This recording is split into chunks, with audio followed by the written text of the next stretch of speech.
Amazing কি পরিমাণে আল্লাহ তাআলা যে আমাদেরকে ক্যাপাসিটি দিয়েছে, আমাদেরকে যে কত প্রিভিলেজ আল্লাহ তাআলা আমাদেরকে দিয়েছে আমরা জানিই না। আমরা আমাদের দেহে কত শক্তি সম্ভাবনা নিয়ে যে ঘুরে বেড়াই আমরা অনুধাবন করি না। এজন্য সময়গুলোর কাজে লাগাও। কিন্তু আফসোসের সাথে লক্ষ্য করা যাচ্ছে যুবকদের চরিত্রকে ধ্বংস করে দেওয়ার জন্য যে কয়েকটা হাতিয়ার আছে সবগুলো বাংলাদেশে আছে না নাই? ইয়াবা আছে না নাই? ফেন্সিডিল আছে না নাই? হিরোইন আছে না নাই? মারিজুয়ানা আছে না নাই? এই ফেন্সিডিল ইয়াবা আগে শুনতাম ইউনিভার্সিটির ছেলেরা খাইছে, এরপরে নাইমা আসলো কলেজে, এরপরে হাই স্কুলে, এখন প্রাইমারি ছেলেদের হাতেও ইয়াবা ঢুকছে। চিল্লা এখন ঠিক কিনা? দেশের যুব সমাজ আজকে কোথায়? পর্নোগ্রাফি, এক একটা মোবাইল এক একটা হিন্দি সিনেমার কারখানা।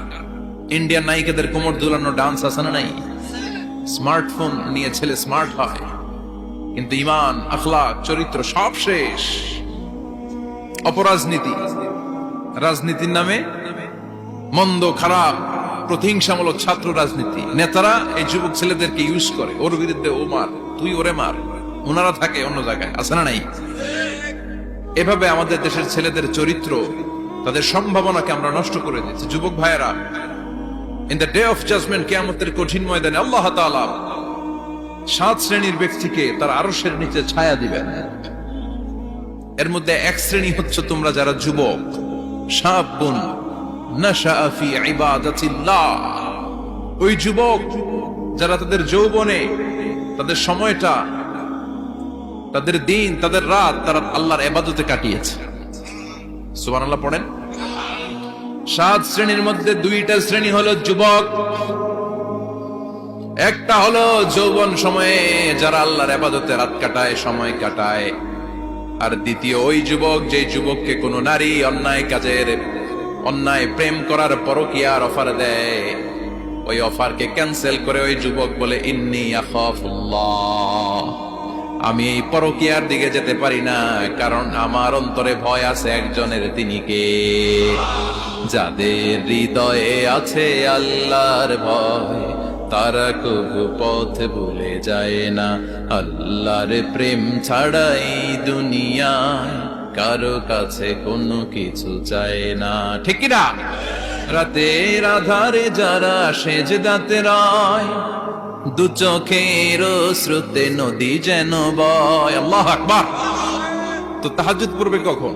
ফজরই তো পড়তে পারে না, আছে না নাই? রাতের আধারে যারা সেজদাতে রয়, দু চোখের স্রোতে নদী যেন বয়। ছলনার হাতছানি যতই ডাকুক পেছনে ফিরেও সে তাকায় না। যাদের হৃদয়ে আছে আল্লাহর ভয় তারা কবু পথ ভুলে যায় না। আল্লাহর প্রেম ছাড়াই দুনিয়ায় কারো কাছে কোনো কিছু চায় না।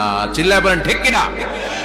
তার মানে প্রথম হচ্ছে এক যুবক, যেই যুবক তার যৌবন কালের সময়টা আল্লাহর ইবাদতে কাটায়। দ্বিতীয় হলো এমন যুবক পরকীয়ার অফার পেয়ে সে বলে আমি ভয় পাই একজনকে, তিনি কে? এজন্য যুবক, তোমার অন্তর আল্লাহর ভয়ে থাকতে হবে। তোমার সময়টা এমনি কাটানো যাবে না, ইবাদতে কাটাতে হবে, ঠিক কিনা? এজন্য আমরা নামাজের পরে বলি রাদিতু বিল্লাহি রাব্বা, আল্লাহকে রব হিসেবে পেয়ে আমরা খুশি। তারপরে বলি অবিল ইসলামি দীনা, ইসলামকেও দিন হিসেবে পেয়ে আমরা খুশি না বেজার? কথা কন, খুশি না? আপনি খুশি হইলে আপনার লাভ, খুশি না হইলে আপনার লস। ইসলামের বিজয়কে সমুন্নত করবে কে? ইসলামের পতাকা পথ পথ করে হোয়াইট হাউসের উপরেও একদিন ঝুলবে। চিল্লায় বলেন ঠিক কিনা? আল্লাহ বলেন খবরদার, ফু দিয়ে ইসলামের বাতি তোরা নিভাতে পারবি না। ইউরিদুনা লিইউতফিউ নূরাল্লাহি বিআফওয়াহিহিম ওয়াল্লাহু মুতিম্মু নূরিহি ওয়ালাউ কারিহাল কাফিরুন। ইসলাম বিরোধীরা চায় মুখের ফুৎকারে ইসলামের বাতিকে নিভিয়ে দিতে। আল্লাহ বলে খবরদার, ষড়যন্ত্র করে লাভ নাই, ইসলামের বিজয় আমি নিশ্চিত করে দেব। স্যামুয়েল হ্যান্টিংটন একটা বই লিখেছে, দ্য ক্লাশেস অফ সিভিলাইজেশন। ওই বইতে তিনি বলেছেন এই যে সভ্যতার সংঘাত, এত সভ্যতা, চায়না সভ্যতা, আর্য সভ্যতা, বৈদিক সভ্যতা, সিন্ধু সভ্যতা, মহেঞ্জোদারো সভ্যতা, ইরাকীয় সভ্যতা, মিশরীয় সভ্যতা, এক একটার পর একটা সভ্যতা পৃথিবীতে এসেছে, একটার পর একটা সুপার পাওয়ার। এখন সুপার পাওয়ার হচ্ছে ইউনাইটেড স্টেটস অফ আমেরিকা, ধারণা করা হচ্ছে এরপরে চায়না হবে সুপার পাওয়ার, আবার অনেকে বলছে এরপরে ইন্ডিয়া হবে সুপার পাওয়ার। এভাবে একটার পর একটা সুপার পাওয়ার যাওয়ার পরে সর্বশেষ যে সুপার পাওয়ারটা পৃথিবীর বুকে মাথা উঁচু করে দাঁড়িয়ে থাকবে সেটার নাম হচ্ছে ইসলাম। সেটার নাম কি? তার নমুনা গোটা বিশ্বব্যাপী আছে না নাই? ইসলামকে যত দমাইতে চায় এটা আরো উপরের দিকে ওঠে। সুবহানাল্লাহ কইবেন না? ইসলামের বৈশিষ্ট্য হচ্ছে চারা বীজের মতো। চারা বীজ তো আপনারা চিনবেন, নিমসারের মানুষ। বীজ, ইসলাম হচ্ছে বীজের মতো। ইসলামের শত্রুরা ইসলামকে মাটিতে গেড়ে দিতে চায়, কিন্তু ইসলাম হচ্ছে বীজের মতো, চারা বীজ। চারা বীজ মাটিতে গেড়ে দিলে কি হয়? কথা কন। আর গজিয়ে ওঠে, মাটি ফেড়ে উপরের দিকে উঠে চিৎকার করে বলেন ঠিক কি না? ইসলাম হচ্ছে টিউবের মতো। টিউব, পুকুরে যারা নতুন সাঁতার কাটতে যায় ডুবে যাতে মারা না যায়, টিউব নিয়ে সাগরের মধ্যে নামে। এই টিউবকে যত আপনি পানির নিচে ডুবাতে চাইবেন, টিউব আর উপরের দিকে ভেসে ভেসে উঠে। সুবহানাল্লাহ পড়েন। ইসলামরে তো ওরা চিনে নাই। ইসলাম হচ্ছে চারা বীজের মতো, ইসলাম হচ্ছে টায়ারে টিউবের মতো। এটার যতই নিচের দিকে নামাইতে যায়, এটার বৈশিষ্ট্য হচ্ছে এটার ধাক্কা মারলে এটার উপরের দিকে ওঠে।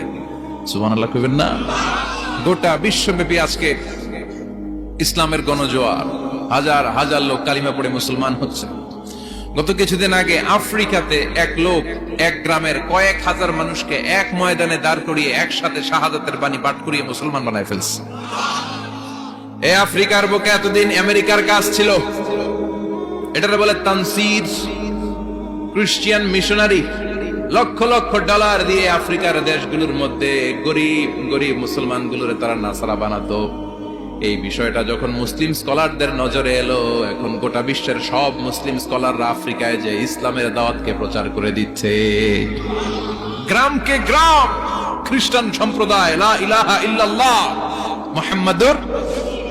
ঝিনুকের ভেতর লুকিয়ে থাকে যেমন মতি, ঝিনুকের ভেতর লুকিয়ে থাকে যেমন মতি, কালমা শাহাদাতে আছে আল্লাহর জ্যোতি, কালমা শাহাদাতে আছে আল্লাহর জ্যোতি। পড়েন সবাই। ঝিনুকের ভেতর লুকিয়ে থাকে যেমন মতি, ঝিনুকের ভেতর লুকিয়ে থাকে যেমন মতি, কালমা শাহাদাতে আছে আল্লাহর জ্যোতি, কালমা শাহাদাতে আছে আল্লাহর জ্যোতি। ঠিক কি না? এই জ্যোতি যদি একবার কারো হৃদয়ের মধ্যে স্থান করে নেয়, এই নুরানি আলোর ছোটা যদি কারো হৃদয়ের মধ্যে জায়গা দখল করে নেয়, পৃথিবীর কোনো মতাদর্শ তার অন্তরের মধ্যে আর থাকতে পারে? গ্রামকে গ্রাম আফ্রিকাতে এখন কালিমা পড়ে পড়ে মানুষ মুসলমান হয়ে যাচ্ছে। সুবহানাল্লাহ পড়েন। একদিন আমেরিকার হোয়াইট হাউসের উপরেও কালিমার লা ইলাহা ইল্লাল্লাহর পতাকা পতপত করে উড়বে। চিল্লায় বলেন ঠিক কি না? এজন্য আমরা বলি ওয়াবিল ইসলামি দীনা, ইসলামকে ধর্ম হিসেবে পেয়ে আমরা খুশি না বেজার? After the Twin Tower attack, the number of Muslims in America already have been doubled. Now it's tripled. Twin tower অ্যাটাকের আগে আমেরিকা যত মুসলমান ছিল, এটা গত কয়েক বছর ধরে ছিল ডবল, এখন এটা ট্রিপল হয়ে গেছে। মানে টুইন টাওয়ার অ্যাটাকের আগে আমেরিকায় মুসলমানের সংখ্যা যা ছিল, এখন এটা 3 গুণ বাড়ছে। ইউরোপ, আমেরিকাতে মসজিদের সংখ্যা বাড়ছে, দাওয়াতি কাজের সংখ্যা বাড়ছে। এমনকি হার্ভার্ড ইউনিভার্সিটিতে, অক্সফোর্ডে, ক্যামব্রিজের ভেতরে, MIT, Massachusetts institute of technology, সায়েন্সে যারা পড়ে এদের স্বপ্ন এমআইটির ভিতরে ইসলাম ঢুকে গেছে। এজন্য ইসলামের আলোকে কেউ নিভিয়ে দিতে পারবে? ইসলামের গতিকে কেউ থামিয়ে দিতে পারবে? এটা অসম্ভব।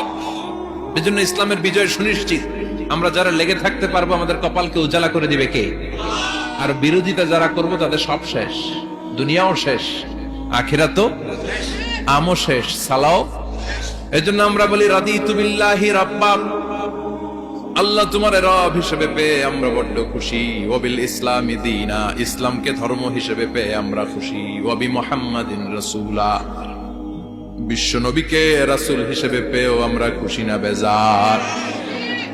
এমন রাসূল, গোটা বিশ্বের শ্রেষ্ঠতম রাসূল, শ্রেষ্ঠতম ব্যক্তিত্ব, যার কাছ থেকে পজিটিভ কোনো জিনিস ছাড়া নেগেটিভ কোনো জিনিস প্রকাশিত হয় নাই, সব ইতিবাচক। Always come back positive, not go back negative. সব সময় পজিটিভ বলতেন, পজিটিভ ভাবতেন, পজিটিভ কাজ করতেন। কোন নেগেটিভ নেতিবাচক কোনো কিছু বিশ্বনবীর জীবনে খুঁজে পাওয়া যায়? চিল্লায় বলেন, খুঁজে পাওয়া যায়? As a father, as a husband, as a commander, as a lawyer, as a reformer of the society, Muhammad is the superman of the world. গোটা বিশ্ব এখন তাকে সুপারম্যান ভাবতেছে, boss, boss of the all bosses. পৃথিবীতে যত বস এসেছে সব বসের সবচেয়ে বড় বস হচ্ছে বিশ্বনবী মুহাম্মদ সাল্লাল্লাহু